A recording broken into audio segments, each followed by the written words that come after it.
So மண்ணில் இருந்து மனிதன் இல்லைங்களா? நம்ம பார்க்கலாம் அல் குரான் வசனங்கள், ஹதீஸ்கள் பார்க்குறோம். மனித உடல் அமைப்பு மற்றும் நவீன அறிவியலுடைய ஆராய்ச்சிகள் எவ்வளவு விஷயங்கள கண்டுபிடிச்சிருக்குன்னு சொல்லி. அல்லாஹ் மனுஷன எதிலேருந்து படைச்சான் என்ற நம்ம எல்லாருக்குமே தெரியுங்க. ஆயிரக்கணக்கான ஆண்டுகளாக மனித சிந்தனையின் மையமாக இருந்த ஒரு கேள்வி இது. மனித உடலை ஆய்வு செய்யும்போது பூமியினுடைய கெமிக்கல் காம்போசிஷன ஸ் ஆராய்ச்சியாளர்கள் ஆய்வு செய்றாங்க. அதில இருக்கக்கூடிய எலமெண்ட்ஸ், மினரல்ஸ், ட்ரேஸ் காம்பவுண்ட்ஸ் ஆகியவற்றை கணக்கெடுக்கிறாங்க. அதே நேரத்தில அல் குர்ஆன் 1400 ஆண்டுகளுக்கு முன்னரே மனிதனின் மூலத்தை தெள்ளத் தெளிவா சொல்லிடுச்சு. அல் குர்ஆனுடைய அறிவிப்பு என்ன சொல்லுது? அல்லாஹ் சொல்றான், "வலகத் ஹலக்னல் இன்சான மின் சுலாலத்தின் மின் தீன்." நிச்சயமாக மனுஷன நாம மண்ணுடைய சாரத்திலிருந்து படைத்தோம் என்று சொல்றான். சூரா மூமினுடைய 12வது ஆயத். ஸோ இங்கே சுலாலத்தின் என்ற அரபி சொல் வந்து எப்படி சொல்றதுன்னா, எக்ஸ்ட்ராக்ட், எசன்ஸ், ரிஃபைன்டு சப்ஸ்டான்ஸ், அதாவது தேர்ந்தெடுக்கப்பட்ட சாரம் என்ற அர்த்தத்தை தரக்கூடியதாக இருக்கு. அதாவது மனுஷன் வெறும் மண்ணால் செய்யப்பட்டவன் என்று மட்டும் கிடையாது. மண்ணினுடைய சாரம் அல்லது அடிப்படை கூறுகள் மூலம் உருவாக்கப்பட்டவன் என்ற அர்த்தத்தை இது தருது. இன்னொரு வசனம் கூட பார்க்கலாம் இல்லைங்களா? "ஹுவ அலமு பிக்கும் இது அன்ஷாக்கும் மினல் அர்த்." அவன் உங்களை பூமியிலிருந்து உருவாக்கிய போது உங்களை பற்றி மிக நன்கு அறிந்தவன் அவன். ஸோ நஜ்முடைய 32வது ஆயத். ஸோ மனிதனுடைய ஆரிஜின் சொல்லி பார்த்தீங்கன்னா, பூமியுடனான ஒரு தொடர்பு அவனுக்கு இருக்கு. ஒரு பயாலஜிக்கல் டிபெண்டன்ஸ் வந்து எல்லாற்றையும் சுட்டி காட்டுது. நவீன அறிவியல் என்ன சொல்றது? சயின்டிஸ்ட் என்ன சொல்றது? எர்த் கிரஸ்ட் காம்போசிஷன் சொல்லுவாங்க, soil chemistry, bio chemistry, human physiology, இந்த எல்லா துறையிலையும் ஆராய்ச்சி செஞ்சு பார்க்குறாங்க. இப்போ மனித உடல் இருக்கக்கூடிய பல முக்கிய கூறுகள் எலமெண்ட்ஸ் என்னன்னு பார்த்தீங்கன்னா, oxygen, carbon, hydrogen, nitrogen, calcium, phosphorus, potassium, sodium, magnesium, iron, zinc போன்றவை வந்து பூமியில் இருக்கக்கூடிய மண்ணிலையும் இருக்கு. பூமியிலும் இருப்பதை அவங்க கண்டுபிடிக்கிறாங்க. சில விஞ்ஞானிகள் வந்து மனித உடல் சுமார் 20லிருந்து 25 முக்கிய கெமிக்கல் எலமெண்ட்ஸை கொண்டு அமைஞ்சிருக்கு என்று சொல்றாங்க. மேலும் பாடியில் இருக்கக்கூடிய மினரல்ஸ் ஆகட்டும், ட்ரேஸ் எலமெண்ட்ஸ் ஆகட்டும், எலக்ட்ரோலைட்ஸ் ஆகட்டும், இவை அனைத்தும் எர்த் டிரைவ்டு சோர்சஸ் மூலம் மனுஷனுக்கு கிடைக்குது. அதாவது நாம உண்ணக்கூடியது மண்ணிலிருந்து உண்றோம். தாவரங்கள் வந்து மண்ணிலிருந்து வளருது. விலங்குகள் வந்து தாவரங்களின் மூலியமாக வாழ்கிறது. இறுதியில மனித உடல் வந்து எர்த் எலமெண்ட்ஸ் மூலம் தான் சஸ்டெயின் ஆகுது.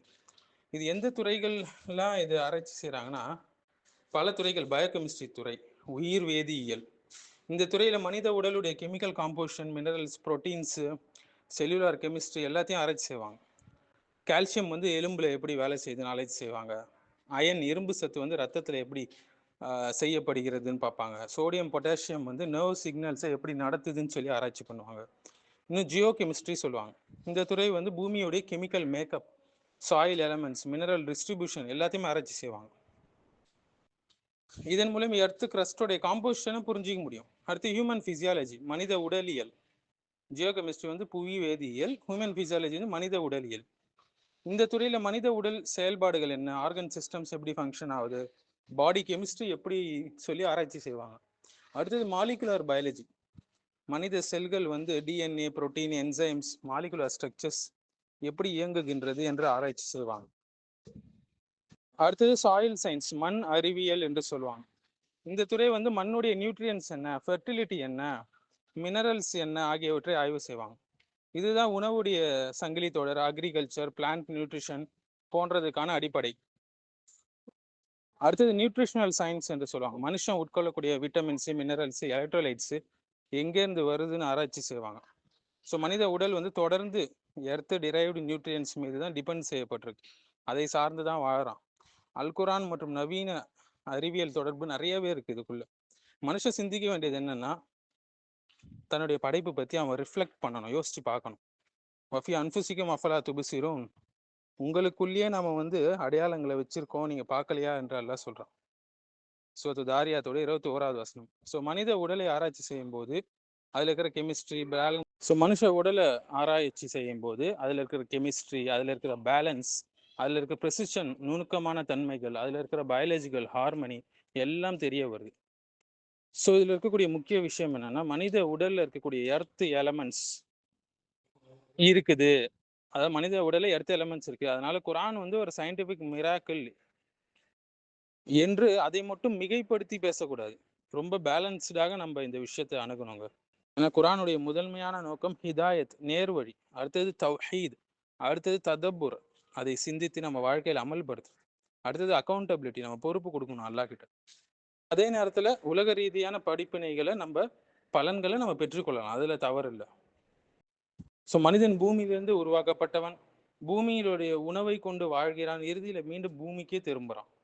மின்ஹா ஹலக்னாக்கும் வஃபீஹா நுஐதுக்கும் வமின்ஹா நுஹ்ரிஜுக்கும் தரத்தன் உஹ்ரா என்று அல்லாஹ் சொல்றான். அதிலிருந்தே உங்களை படைச்சோம், அதிலிருந்து தான் உங்களை மீண்டும் உயிர் தெழுப்புவோம், அதிலிருந்தே நீங்க மறுமுறை உங்களை அதிலிருந்து தான் உயிர் தெழுப்புவோம்.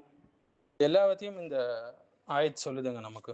மனுஷனோட ஆரிஜின் என்ன, வாழ்க்கையோட டிபெண்டன்ஸ் என்ன, மரணத்துடைய உண்மை என்ன, மனிதன் மறுமையோட உயிர் தெழுதல் என்ன, எல்லாவற்றையும் இந்த ஒரு வசனம் நமக்கு புரிய வைக்குது. ஸோ நவீன காலத்துல எல்லா துறைகளிலும் கண்டுபிடிச்ச விஷயத்த 1400 வருஷத்துக்கு முன்னாடி அல் குரான் நமக்கு சொல்லிச்சிங்க.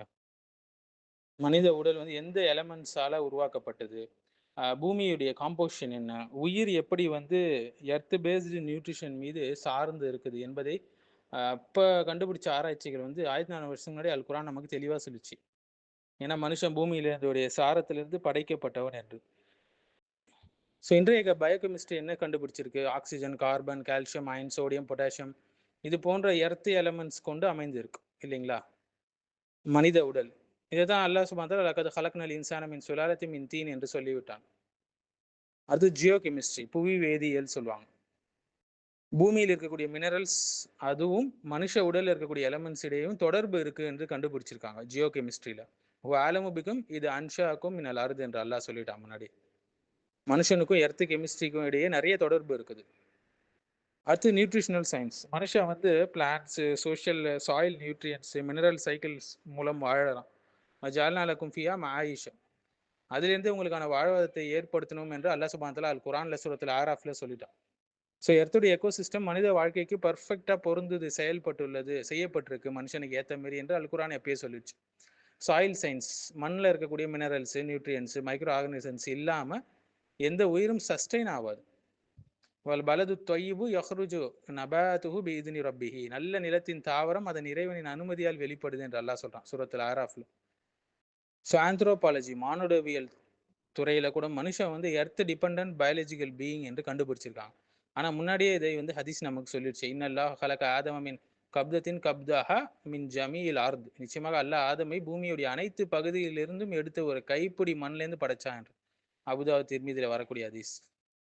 ஆதமுடைய சந்ததிகள் பூமியின் தன்மைக்கு ஏற்ப இருப்பாங்க. சில பேர் சிவப்பு கலரில் இருப்பாங்க, சில பேர் வெள்ளை கலரில் இருப்பாங்க, சில பேர் கருப்பு கலரில் இருப்பாங்க, சிலர் மிக்ஸ்டாக இருப்பாங்க, சிலர் மென்மையாக இருப்பாங்க, சிலர் கடினமாக இருப்பாங்க. ஸோ மனித இனங்கள் இருக்கக்கூடிய டைவர்சிட்டி, அவங்களுடைய ஸ்கின் கலர், அவங்களுடைய டெம்பரமெண்ட்ஸ் பற்றி நபி ஸல்லல்லாஹு அலைஹி வஸல்லம் பல நூற்றாண்டுகளுக்கு முன்னாடியே சொல்லிட்டாங்க.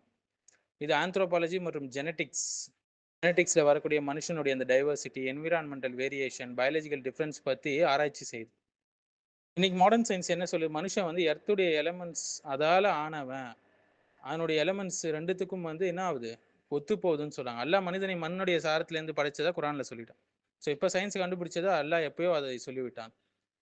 ஸோ நம்ம இதற்கெல்லாம் முன்னாடி தெரிஞ்சு கொள்ள வேண்டியும் அல்லாஹ் தான், அல்லாஹ்வுடைய தௌஹீது ருபூபியா, அல்லாஹ் தான் நம்மளை படைத்தான் என்பதை நம்ம தெரிஞ்சு கொள்ளணும். அவனுடைய பெயர் அல் ஹாலிக், அல்லாஹ் தான் படைப்பாளன் என்பதை தெரிந்து கொள்ளணும். மேலாக அவனுடைய படைப்பினைகள் எல்லாமே அதை படைத்த ஒரு அல்லாஹ் இருக்கிறான் என்பதை கை காட்டுகிறது. அல்லாஹ்வுடைய ஞானத்தை புரிந்து கொள்ள வேண்டும். இதன் பிறகு நம்ம இந்த உலக ரீதியான, சயின்ஸ் ரீதியான பெனிஃபிட்ஸை புரிந்து கொள்வது நம்மளுடைய ஈமானை வலுப்படுத்தக்கூடிய ஒரு முக்கிய விஷயமாக இருக்கு.